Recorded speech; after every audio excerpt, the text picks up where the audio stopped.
2 years ago, the Detroit Pistons were the worst team in the NBA. They won 14 games, lost 28 in a row, and became one of the biggest laughingstocks in league history.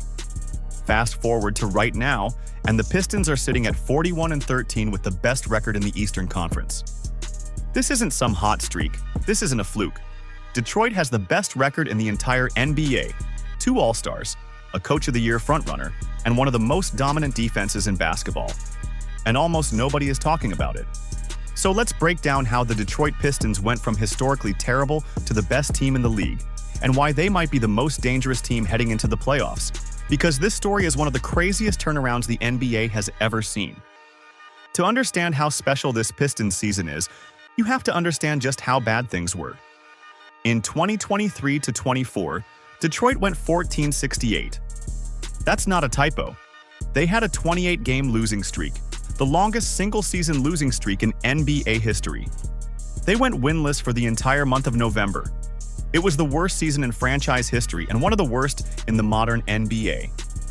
The front office fired head coach Monty Williams after just 1 season and brought in a guy who had just been let go by the Cleveland Cavaliers. JB Bickerstaff wasn't exactly a flashy hire. Most people thought Detroit was still years away from being competitive. If you're enjoying this breakdown, hit that like button so more people can see it. But Bickerstaff did something nobody expected. In his first season, the Pistons went 44-38. They tripled their win total from the year before, becoming only the second team in NBA history to pull that off. They made the playoffs for the first time since 2019 and even won their first postseason game since 2008, snapping a 15-game playoff losing streak that was the longest in NBA history. Still, they lost to the Knicks in 6 games in the first round. Most people figured that was Detroit's ceiling for a while. The Pistons didn't make any blockbuster moves in the offseason. They signed Caris LeVert, brought in Duncan Robinson from Miami, and re-signed Paul Reed. Solid moves, but nothing that screamed contender. Then the season started, and the Pistons ripped off a 13-game winning streak right out of the gate. That tied the franchise record set by the 1990 and 2004 championship teams. This wasn't some easy schedule either. Detroit was beating legitimate teams while dealing with injuries to Cade Cunningham, Jalen Duren, Tobias Harris, and Ozar Thompson at various points. The engine behind everything is Cade Cunningham, and what he's doing this season is absurd. He's averaging 25.3 points, 9.6 assists, and 5.6 rebounds per game. He was voted an all-star starter, and he's been in the MVP conversation all year. This is the same guy who suffered through a 14-win season and a 28-game losing streak early in his career. Cunningham isn't just putting up numbers on a bad team anymore. He's the best player on the best team in the NBA. He's had 12 games with 30 or more points this season, including a career-high 46-point triple-double against the Wizards. His playmaking is elite. He's controlling games, finding teammates, and making everyone around him better. But here's what separates this Pistons team from a one-man show. Jalen Duren is having a monster breakout season. He's averaging 17.7 points and 10.4 rebounds on 63% shooting. He earned his first All-Star selection this year, and at just 22 years old, he's one of the most efficient big men in the league. The Cunningham-Duren pick-and-roll is one of the deadliest actions in basketball right now, and defenses simply don't have an answer for it. Duren is also averaging over a block per game and has become a legitimate rim protector on the other end. Drop a comment and let me know, do you think the Pistons can actually win the East this year? Then there's the defense, which is the real foundation of this team. Detroit has the second-best defensive rating in the NBA at 108.4. Ozar Thompson was named Eastern Conference Defensive Player of the Month for January. He's a lockdown wing defender who can guard multiple positions and completely shut down opposing stars. When Jamal Murray came to Detroit, Thompson held him scoreless every time he was matched up on him. The depth on this roster is ridiculous. Dennis Jenkins went from a two-way contract player to a legitimate rotation piece.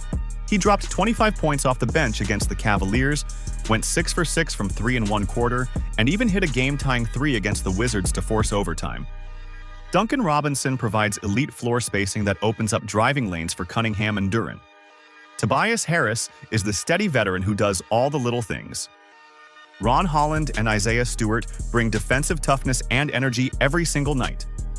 The culture Bickerstaff has built might be the most impressive part. The Pistons have won games without their all-stars. They've won games when they were down by double digits. They have a genuine next-man-up mentality where guys at the end of the bench step up and deliver when called upon. Bickerstaff was named the All-Star Game head coach this year, the first Pistons coach to get that honor since Flip Saunders in 2006. He finished second in Coach of the Year voting last season and is the heavy favorite to win it this year. At the trade deadline, the Pistons made a smart, calculated move. They sent Jaden Ivey to the Bulls for Kevin Huerter and a protected pick swap from Minnesota. Ivey had struggled to find his role after coming back from a broken leg, and the Pistons addressed their biggest weakness, three-point shooting, without blowing up their chemistry. Detroit ranks near the bottom of the league in three-point attempts, so adding another shooter alongside Robinson was the priority. Here's what makes this team genuinely scary for the playoffs. They don't rely on one thing. If the offense stalls, the defense takes over. If Cunningham has an off night, Duren dominates inside. If the starters are struggling, the bench delivers. They won their first-round series game against the Knicks last year and took them to 6 games as the 6th seed. Now they're the 1 seed with a full year of playoff experience under their belt. The Pistons went from 14 wins to 44 wins to potentially 60 wins in 3 seasons. That's one of the greatest turnarounds in NBA history. Cade Cunningham is a legitimate superstar. Jalen Duren is an all-star.